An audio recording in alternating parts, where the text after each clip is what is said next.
बच्चों, आज हम लोग पाठ पढ़ेंगे लहासा की ओर।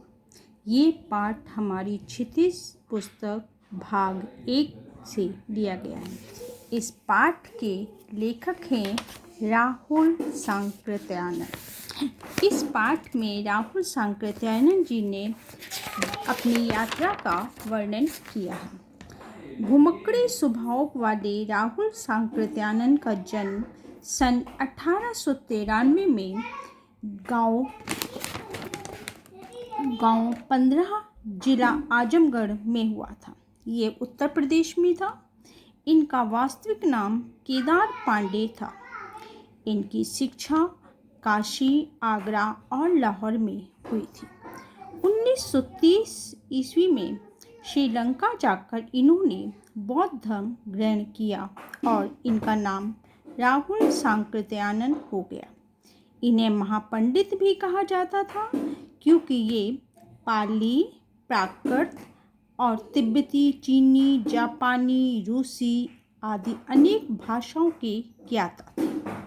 सन 1963 में इनका देहांत हो गया।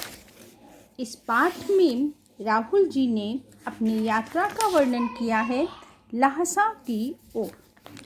यहाँ राहुल सांकृत्यायन जी ने सन 1929-30 में नेपाल से तिब्बत जाने के दुर्गम रास्तों का रोमांचकारी वर्णन किया है। नेपाल तिब्बत मार्ग नेपाल से तिब्बत आने जाने का मुख्य मार्ग है। यह तत्कालीन समय में व्यापारिक रास्ता ही नहीं, सैनिक रास्ता भी था। इसलिए चारों ओर फौजी चौकियां और किले थे जिसमें चीनी पलटनें रहती थी। आज उन्हीं किलों में किसानों ने अपना बसेरा बना लिया है। यहाँ का जो तिब्बत का जो सामाजिक जीवन है, यहाँ का सामाजिक जीवन है कि यहाँ जाति पाति छुआछूत नहीं है। औरतें पर्दा नहीं करती।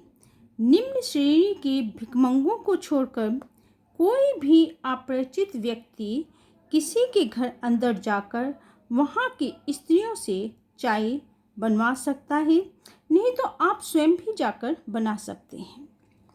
यहाँ ठहरने की जगह। इस यात्रा के दौरान लेखक और उसका साथी सुमति भिखारी के वेश में थे। तब भी उन्हें थोरल्ला के आखिरी गांव में जो था सुमति के जान पहचान वालों के घर में अच्छी जगह मिल गई। 5 साल बाद जब वे इसी रास्ते से लौटे तब वे भिखारी के वेश में नहीं थे, एक भद्र यात्री के वेश में थे। फिर भी उन्हें किसी तरह रहने की जगह ना मिली। उन्हें सबसे गरीब झोपड़ी में रहना पड़ा। यह बहुत कुछ लोगों की उस समय की मनोवृत्ति पर निर्भर है, क्योंकि वे शाम को छड़ कहते हैं बच्चों, मदिरा को पीकर अपने होश हवास खो बैठते हैं। 16-17 हजार फीट की ऊंचाई पर यहाँ पर एक स्थान है, बड़ा खतरनाक स्थान है। उस स्थान का नाम है ढाणा। यहाँ मीलों तक कोई गांव दिखाई नहीं पड़ता और यहाँ पर डाकू लोगों के लिए बड़ा सुरक्षित स्थान है। वे पहले व्यक्ति को मार देते हैं, जब वे उसे लूटते हैं, बाद में उसे वे लूटते हैं। चाकू, बंदूक आदि रखना वहाँ आम बात है। वहाँ पर इसका कोई कानून नहीं, कोई भी आदमी चाकू बंदूक रख सकता है। सरकार भी पुलिस पर खर्चा नहीं करती। लेखक और सुमिति को जहाँ भी खतरा लगता वे टोपी उतारकर भीख मांगने लगते। इस तरह उनको कोई नहीं लूट पाता था। वो लोग समझते थे ये भिखारी हैं। अगले दिन दोनों को लड़कोर पहुंचना था। दोपहर को वो ढाणे पहुँचे। दाहिनी तरफ बर्फीली पहाड़ियाँ थीं। पहाड़ बिल्कुल खाली थे। खाली होने का मतलब ना तो वहाँ बर्फ़ थी ना हरियाली थी, बिल्कुल खाली थे। और सबसे ऊंचे स्थान पर ढाढ़े देवता का मंदिर था, जिसे पत्थरों, सींगों व रंग बिरंगी झंडियों से सजाया गया था। लेखक व सुमिति जब नीचे उतरने लगे तो घोड़े के धीमे चलने के कारण लेखक सही मार्ग से भटक गया और दाएं रास्ते पे जाने की बजाय बाएं निकल गया। 1.5 मील जाने पर पता चला कि रास्ता गलत है। वापस आने में 4-5 बज गए। सुमिति इंतजार में थे और गुस्से में थे, लेकिन जब उन्होंने अपनी मजबूरी बताई तो वे शांत हो गए। लड़कोर में एक अच्छी जगह रहने को मिली और गर्मा गर्म थुप्पा खाने को मिला। चाय सत्तू भी साथ में था। सुमिति के यजमान हर जगह में थे। वे उन्हें गंडे पहुंचाना चाहते थे।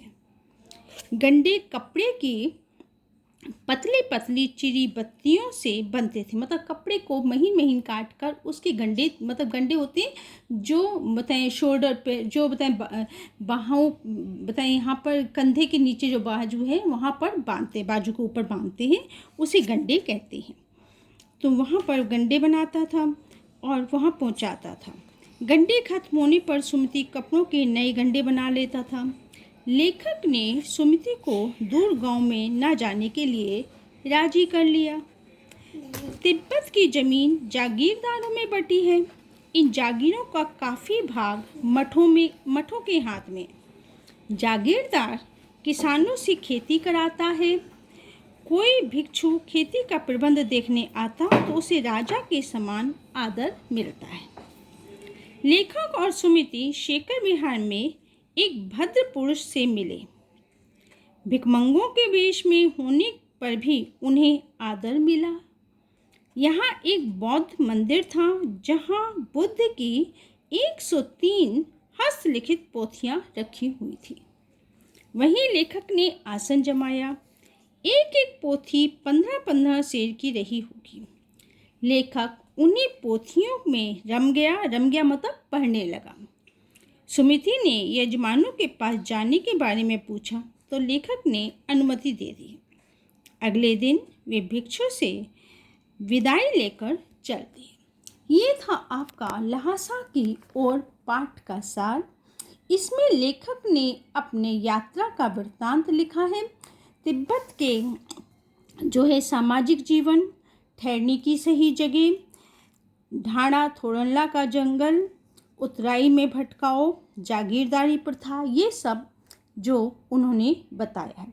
सो बच्चों, ये था इस पाठ का सार।